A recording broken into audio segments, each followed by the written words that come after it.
Hey there UXers, what's going on? And I quit my job in UX design. Today we have a special video with a little bit of tea dropping.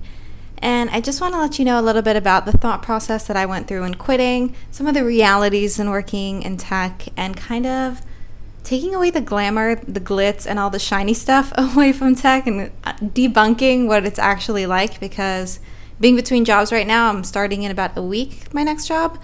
I think it's going to be really nice to kind of have this conversation. As usual, my videos are not edited, and please feel free to let me know in the comments the other videos that you'd like to see. But I think this one's going to be a really fun one to discuss and also very useful. I would have wanted a video like this, but I do feel a little bit nervous doing this because whenever I do an unedited video, I feel like the pressure to not take a second to breathe because it's not being edited.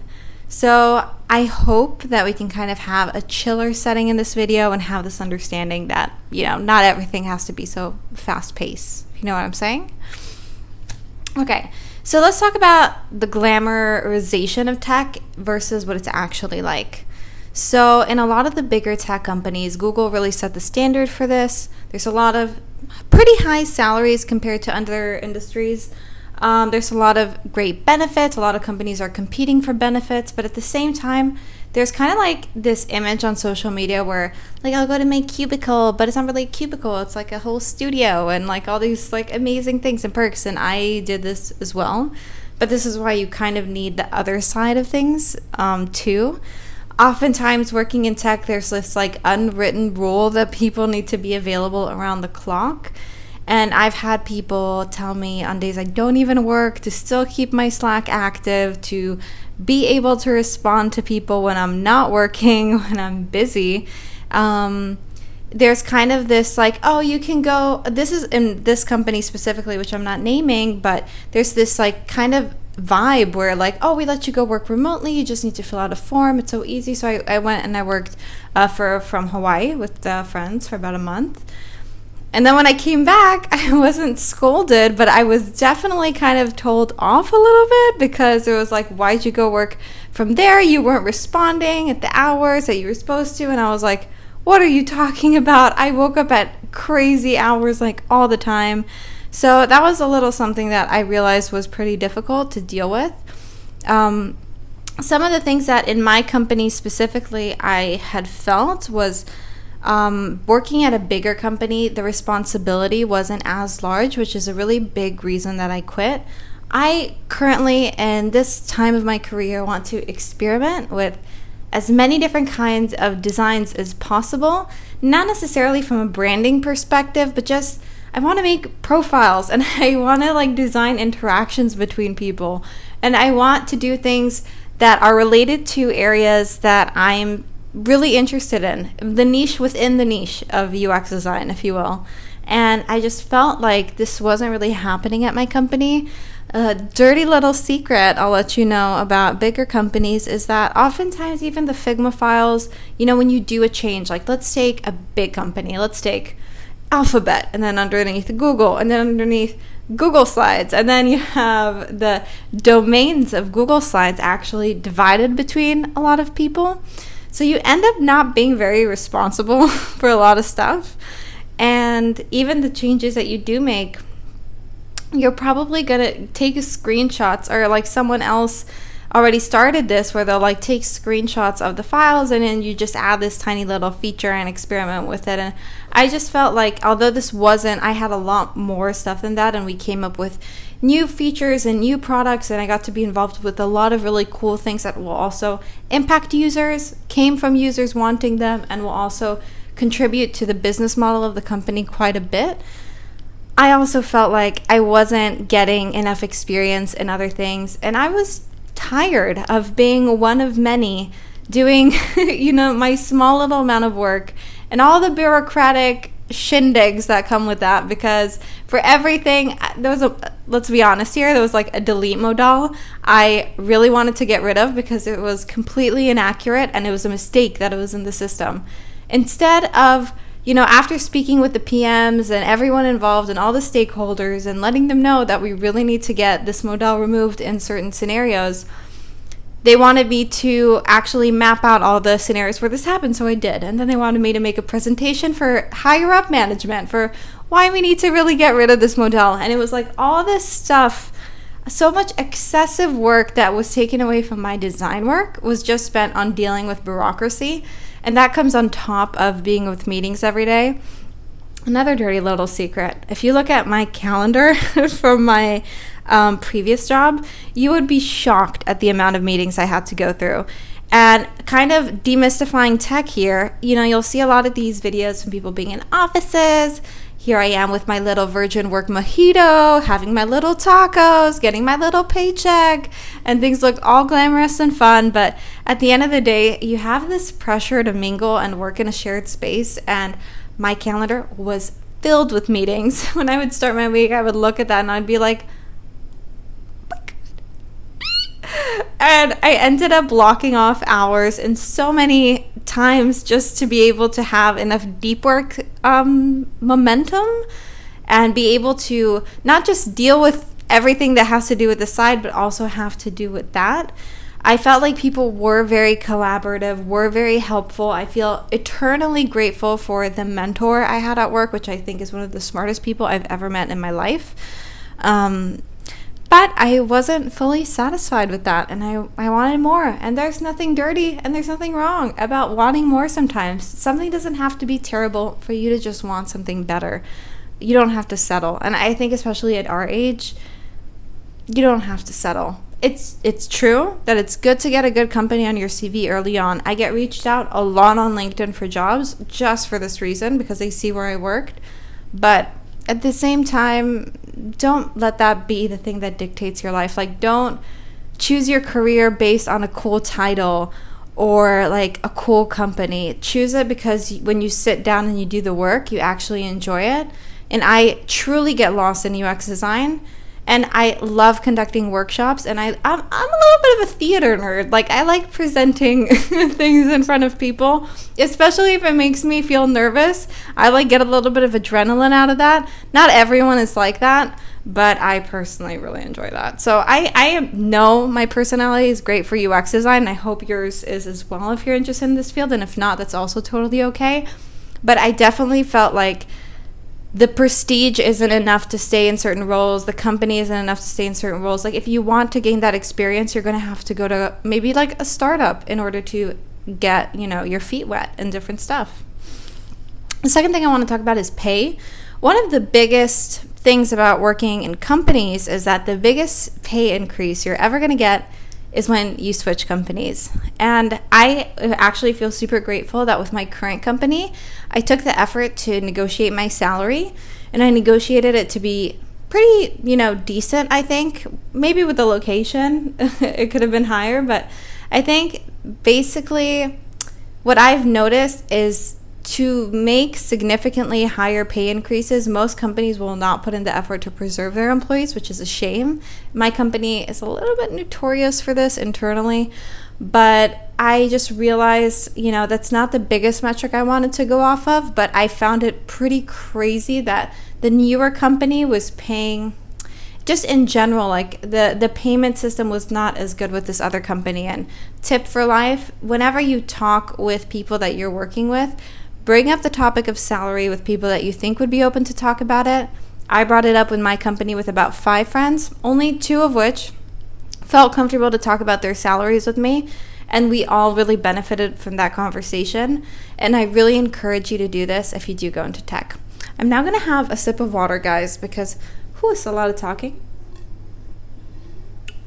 Okay, cool. Let's continue. Middle managers. I'm not going to go into this too much because we want to keep things positive, but there's a saying that goes, you don't end up leaving companies, you end up leaving managers. And I had 4 managers because the hierarchy system within some tech companies makes no sense. And one of these managers I literally met over the span of a year twice. It was, didn't make any sense. And I tried to schedule with this person, and this person was really, It's the kind of person who a week before your birthday would check when to see your birthday is, but then on the day of your birthday wouldn't actually do anything, and then write you 4 days later they were busy when they actually remembered. But it was like actually their job to kind of be nice to their employees. I really felt like a lot of the middle managers, maybe not a lot, but I think this specific middle manager wouldn't really know how to bring in good arguments into a conversation and wouldn't always give other people the credit they deserved, would take other people's statements and spin them to be their own, and would often have a completely skewed version of why things are the way they are within the company, which meant that you have to put in double the work to then go fact check everything with everyone, and then you go back to sit with them and you argue about stuff, and you have to pick your battles at the end of the day. And I could have probably moved into another sub company, but I wasn't really interested to. And that's the reality of sometimes working in tech. Some of the managers are not that great. They're trying to prove themselves. And to be frank with you, with my personal opinion, there's incredible product managers out there, but I find that the ones that don't come with a lot of experience from either being designers or being engineers, and then they end up being in this role because they're more management style, they end up not having very good product thinking, and they tend to be more the kind of people who want to talk louder and be the last person to talk at the end of conversations, and that is very hectic to deal with, guys. So I hope that you don't end up in a situation like that, and if you ever do, you can always talk about moving internally in the company, or maybe have a conversation with this manager, a one-on-one. I did at some point with this manager. This was our second meeting ever, and I felt like it was a little bit ridiculous. I also love managers, so having someone who is very timely and responsible and sets a really good example for the team is something I personally really look forward to at the jobs that I work. And I'm actually really looking forward to that in my next job. Okay, so let's talk about being reached out to. You basically it's very hard to get into your first job, okay? Your first job that you're going to get to, whether it's in UX design, product management, software engineering, it's always the hardest to get the first step and the foot in the door. But once you get that step and the foot in the door, there is so much demand with so little supply, you end up finding really cool opportunities. And one of the biggest things I would recommend to you for doing this is go out there and scrub and buff up your LinkedIn. Go fix up all your socials. Make sure that if someone searches your name on Google, and you can go on incognito and do this as well, make sure that they get, appropriate results, not your bikini pictures from Tahiti from 2010. Just make sure that things are looking, fresh, and that someone would see that and they'd be like, wow, I really want to hire them. Like, this person, they're smart, they're my work culture, they're this, they're that. You have to make it easy for someone to envision you in a role. And this is something that I also say when people ask me about like CVs or turning in things to companies, is you have to make it easy for people to envision you within that role. And talking also with some of the hiring partners within the company, the HR people basically, speaking with them, one of the biggest things that they say is that they look for cover letters for people that, even if they don't have so much experience in UX design, they're willing to take the time to write a paragraph about, I am extremely passionate about UX design, user experience, crafting the best possible experience for the users, and I think I'll be a great fit for this company because 1, 2, 3, 4. Make it easy for them to envision you in the role. You only have so much of people's attention, and you want to make the most out of it. Okay. So a couple of things that may be a little bit surprising to you about tech and leaving the cliff. You have stock options within a lot of companies, and you get equity. And I found that it wasn't worth for me to stay to completing the cliff, which is the drop-off that you have to pass to actually claim some of your equity. I found that it wasn't something I was really looking forward to. The stock market is currently super down. So I didn't really see this being that beneficial. And companies will kind of bring this up as a way to remind yourself like, oh, are you sure you don't want to stay? Lots of money on the table. But in actuality, equity doesn't mean that much until it actually means something. And you should kind of be aware of when this is more of a tactic of keeping you in as opposed to a tactic of encouraging you. Obviously, they're a company, they have their own incentives, but it doesn't mean you have to put in. I know someone very close to me who put 4 years into his first job because he just wanted to make sure he's getting that equity, and it didn't even amount to that much. If he got a sign-on bonus and a pay increase in his next job, it probably would have surpassed what he ended up making in equity. So don't take things for face value. And also, if you're working in the States, always get like a 401k and all your extra health benefits sorted, because that's also really important. And when you leave, sort that out as well. Okay, let's talk about the golden handcuffs. I love takeout. I get takeout once a day. It's a crime. I don't know why I do this. I didn't think I was going to become this kind of person, and I did. And working in tech contributed to my addiction for takeout food and eating out. And I love it so much, but it's also so excessively expensive. But when I was working in my company, which was up until a couple of days ago, I could put everything on the company card, and I could have my C boost, or in some cases you have a 10 boost or other cards that you get, and then you can apply it to ordering things like Uber Eats, Wolt, those kinds of different products like apps. And I ended up ordering a lot of food. And now that I'm outside of my golden handcuffs, my little kryptonite has been, I have to deal with the harsh realities, really, I feel like such a baby saying this, of getting used to cooking and taking care of things, because, I mean, it's hard to sometimes, when you get used to like a certain level of, pampering through these golden handcuffs that tech supplies you, to go back to reality and see what things are really like. So yes, it is something that I miss, but at the end of the day, I don't think it's a good reason enough to stay at a company that you're no longer like vibing with. I think, those things are benefits for a reason. They are to keep you in. And I had the workouts that I love doing at my working space, and I had this really cool gym card called Free Fit that I really enjoyed using. And it's not worth it.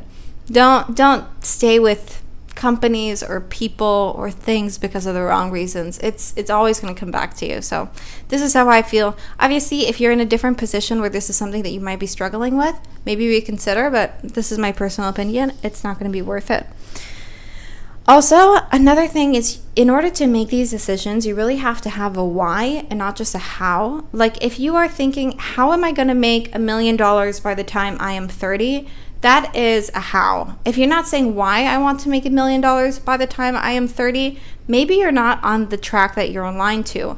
Everyone has the reasons that they're doing things, but in our really busy and distracting society, it can be hard to remember why you do certain things and what is your intrinsic motivation, and who, on the deep of all of this, who are you, and why should you root for yourself to achieve this goal, So I think it's important to have a why and have a how. Obviously, not everything is money related. That was just an example. But if you have a certain thing that you're very passionate about, try to examine the why you're doing it and try to see how that aligns with the company and the role that you're in, and how you also treat people in the company.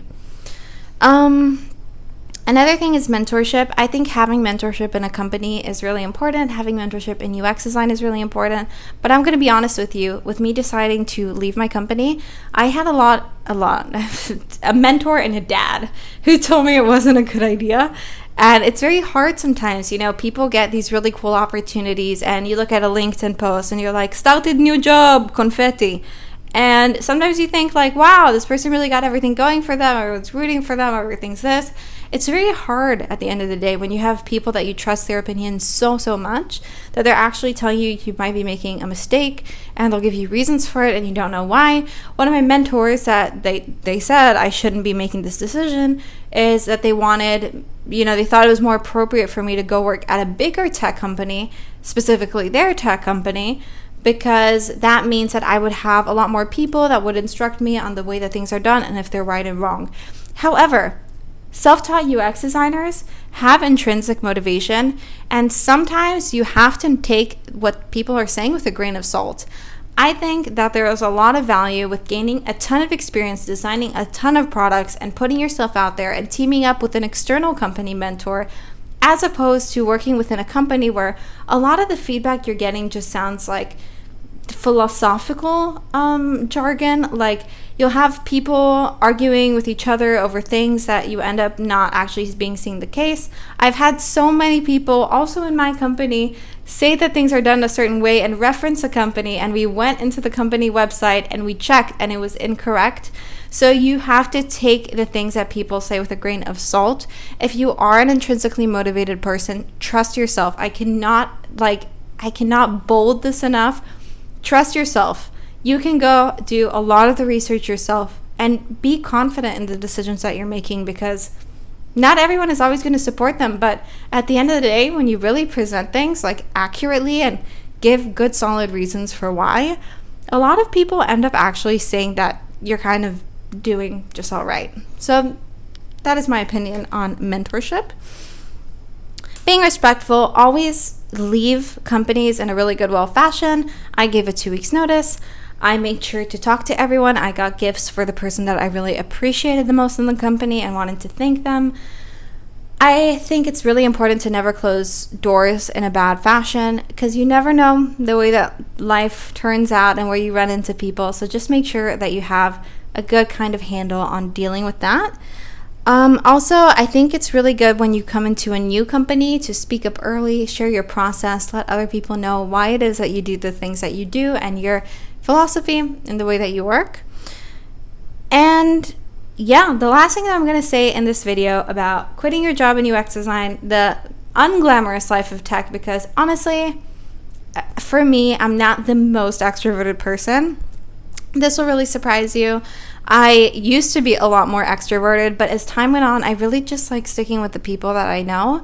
And I think this could be a COVID thing as well, but I just kind of felt that this like need to go into the office and be with people so much and like end up having to talk a lot during my work hours and then come home and end up having to do my real work. I found that really excruciating.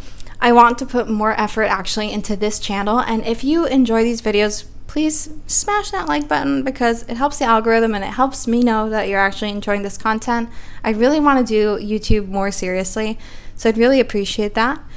But I think ultimately it just felt like you end up putting not like really 9 hours, you end up putting in a lot more, but it's also coming off like a part of that time is socializing, which is normal, but you still have like deadlines and you still have things you need to do, and tech moves very quickly. So in order to suit expectations and to not be a blocker for anyone on the team, you do have to operate at a certain speed with your actual work. So when all of this comes down and you end up seeing the realities that there is, the only thing that you can really do at the end of the day is believe in yourself and believe in your dreams. And this is because as you grow older, this naivete of knowing that you can do anything that you want and that your thoughts will end up dictating the life that you live, and you can change your thoughts and you can make your life more positive and you can better yourself and you can try to be the best version of yourself. As you grow older, you hear these things a lot less. At my company, I've had people tell me to be a lot more Israeli, which I found really messed up, to be frank. And I think that at the end of the day, you have to evaluate if not only does the company like you, but do you like the company, because you have control. And if you have a bigger dream and you have something out there and you have a better opportunity coming to your table, take it. And if you don't have that opportunity, make that opportunity. And even sometimes if you have a true passion and you don't see the benefit that you're going to get out of it, I'm sorry, my voice is like starting to die out, then still put in the effort, because you never know what amazing things that thing is going to lead you to. So believe in your dreams, believe in yourself. I wish you best of luck, UXers and techie people. I'm really excited to share with you this next chapter as I am relocating countries. Hell yeah. So I'm super excited to let you know more about that. But for now, we're going to cut this out. Thank you for watching. Love you. Bye.